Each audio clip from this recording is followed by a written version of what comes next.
ಆತ್ಮೀಯ ವೀಕ್ಷಕರೇ, ಈ ದಿವಸ ನಾನು ಮೊದಲಿಗೆ ನನ್ನ ಸಂಕ್ಷಿಪ್ತ ಪರಿಚಯವನ್ನು ನಾನು ವಿಡಿಯೋಗಳನ್ನು ಮಾಡ್ತಕ್ಕಂಥ ಉದ್ದೇಶಗಳನ್ನು ಹೇಳುತ್ತೇನೆ.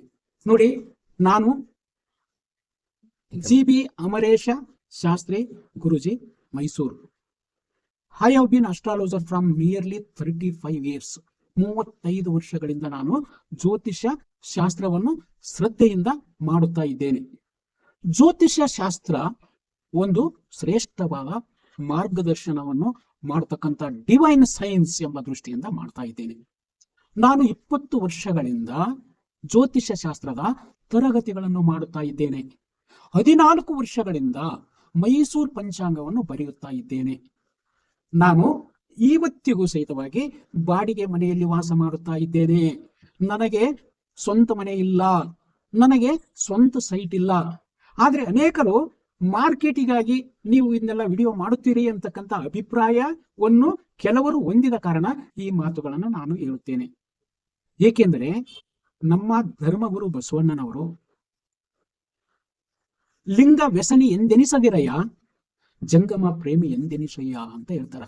ಇದರ ಅರ್ಥ ಏನು ಅಂತಂದ್ರ, ನಾನು ನನ್ನ ಅನುಭವಗಳನ್ನು ಪಡೆದುಕೊಂಡು ನಾನೊಬ್ಬನೇ ಪರಮಾನಂದ ಸ್ಥಿತಿಯಲ್ಲಿ ಇರಬಾರ್ದು.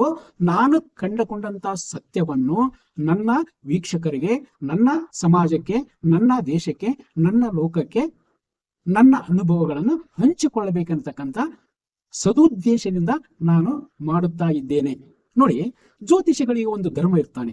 ಆ ನಂತರ ಒಳ್ಳೆಯವರು ಮತ್ತು ಕೆಟ್ಟವರು ಎಲ್ಲಾ ಇಲಾಖೆಯಲ್ಲಿ ಇರುತ್ತಾರೆ. ನಾವು ಎಲ್ಲಾ ಇಲಾಖೆಗಳನ್ನು ನಾವು ಜನರಲೈಸ್ ಮಾಡಬಾರ್ದು. ಈಗ ಯಾವ ಇಲಾಖೆಯಲ್ಲಿ ಭ್ರಷ್ಟಾಚಾರ ಇಲ್ಲ ಹೇಳಿ? ಪೊಲೀಸ್ ಇಲಾಖೆಯಲ್ಲಿ ಭ್ರಷ್ಟಾಚಾರ ಇಲ್ವಾ? ರಾಜಕೀಯದಲ್ಲಿ ಭ್ರಷ್ಟಾಚಾರ ಇಲ್ವಾ? ಯಾವುದೇ ಇಲಾಖೆಯನ್ನು ತಗೊಳ್ಳಿ, ಒಳ್ಳೆಯ ಜನರು ಇಲ್ವಾ? ಅಲ್ಲ, ಒಳ್ಳೆಯವರು ಇದ್ದಾರೆ, ಕೆಟ್ಟವರು ಇದ್ದಾರೆ. ಆದ್ರೆ ಮೆಜಾರಿಟಿ ವೈಸ್ ಆಗಿ ಹೆಚ್ಚು ಜನ ಕೆಲವು ಇಲಾಖೆಗಳಲ್ಲಿ ಕೆಟ್ಟವರು ಇರಬಹುದು. ಆದ್ರೆ ಅದನ್ನ ನಾವು ಜನರಲೈಸ್ ಮಾಡ್ತಕ್ಕಂಥದ್ದು ಅತ್ಯಂತ ತಪ್ಪಾಗುತ್ತದೆ. ಹಾಗಾಗಿ ಜ್ಯೋತಿಷಗಳಲ್ಲಿ ಸಹಿತವಾಗಿ ಒಳ್ಳೆಯ ಜ್ಯೋತಿಷಿಗಳಿದ್ದಾರೆ, ಕೆಟ್ಟ ಜ್ಯೋತಿಷಿಗಳು ಇದ್ದಾರೆ. ನಮ್ಮ ಧರ್ಮ ಏನಾಗಾದ್ರೆ ನೋಡಿ, ರಾಜಕೀಯ ಧರ್ಮ ಏನು? ಕಟ್ಟ ಕಡೆಯ ವ್ಯಕ್ತಿಗೆ ಮೊಟ್ಟ ಮೊದಲ ಆದ್ಯತೆಯನ್ನು ನೀಡುವುದೇ ರಾಜಕೀಯ ಧರ್ಮ. ಆಗಿದೆಯಾ ಅಂತ ಕೇಳಿದ್ರ ಅದಕ್ಕೂತ್ರ ನೀವೇ ಹೇಳಬೇಕು. ನೋಡಿ, ವೈದ್ಯೋ ನಾರಾಯಣ ಹರಿ ಅಂತ ಹೇಳ್ತೀವಿ. ಜಗತ್ತು ಹುಟ್ಟಿದಲ್ಲಿಂದ ಸಾಕಷ್ಟು ನಾರ್ಮಲ್ ಡೆಲಿವರಿ ಆಗ್ತಿದ್ವು. ಇವತ್ತಿನ ದಿವಸ ನೋಡಿ ಮ್ಯಾಕ್ಸಿಮಮ್ ಏನಾಗ್ತಾವ? ಸೀಸರಿನ್ನೇ ಆಗ್ತವೆ. ಹಾಗಾದ್ರೆ ವೈದ್ಯೋ ನಾರಾಯಣ ಹರಿ ಅನ್ನುವಂಥದ್ದು ಸರಿನಾ ತಪ್ಪ? ಅದು ವೀಕ್ಷಕ ಪ್ರಭುಗಳಿಗೆ ನಾನು ಬಿಟ್ಟುಬಿಡ್ತೀನಿ. ಏಕೆ ಅಂತಂದ್ರೆ ಪ್ರತಿಯೊಂದು ಇವತ್ತು ಅನೇಕ ವರದಿಗಳು ಇರ್ತಾವ. ನಾರ್ಮಲ್ ಡೆಲಿವರಿ ಆಗ್ತಕ್ಕಂಥದ್ದನ್ನ ವೈದ್ಯರೇ ಸೀಸರಿನ್ ಡೆಲಿವರಿ ಮಾಡ್ತಾರಂತ. ಹಾಗಂತ ಇಡೀ ವೈದ್ಯಕೀಯ ವ್ಯವಸ್ಥೆಯನ್ನ ನಾವು ದೂರಲಿಕ್ಕೆ ಆಗುತ್ತಾ? ನೋಡಿ, ಈಗ ಪತ್ರಿಕಾ ಧರ್ಮ ಏನು? ಭ್ರಷ್ಟರಿಗೆ ಪೆನ್ನು ಅಂಕುಶವಾಗಬೇಕು, ಹಂಗ ಆಗ್ತಾ ಇದೆಯಾ? ಅದೇ ರೀತಿಯಾಗಿ ಜ್ಯೋತಿಷ್ಯದಲ್ಲಿ ಸಹಿತವಾಗಿ ಅನೇಕ ಜನ ಪ್ರಾಮಾಣಿಕ ಜ್ಯೋತಿಷಗಳಿದ್ದಾರೆ.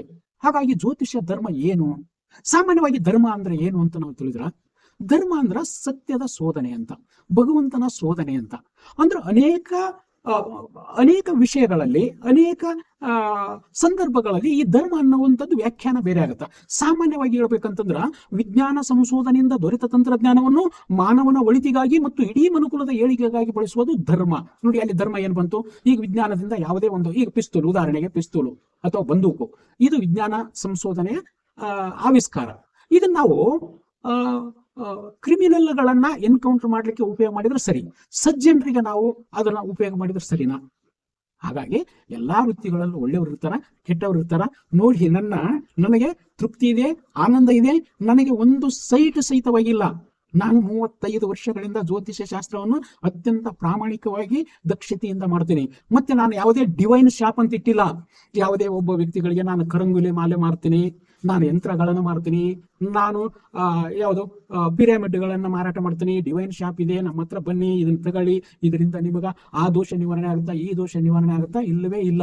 ನಾನು ನೈಜತೆಯಿಂದ ಪ್ರಾಮಾಣಿಕವಾಗಿ ನಾನು ನನ್ನ ಅಡ್ವೈಸ್ ಅನ್ನು ಮಾಡುತ್ತೇನೆ. ಇದು ನನಗೆ ಗಾಡ್ ಗಿಫ್ಟ್ ಅಂತ ತಿಳಿದಿದ್ದೇನೆ.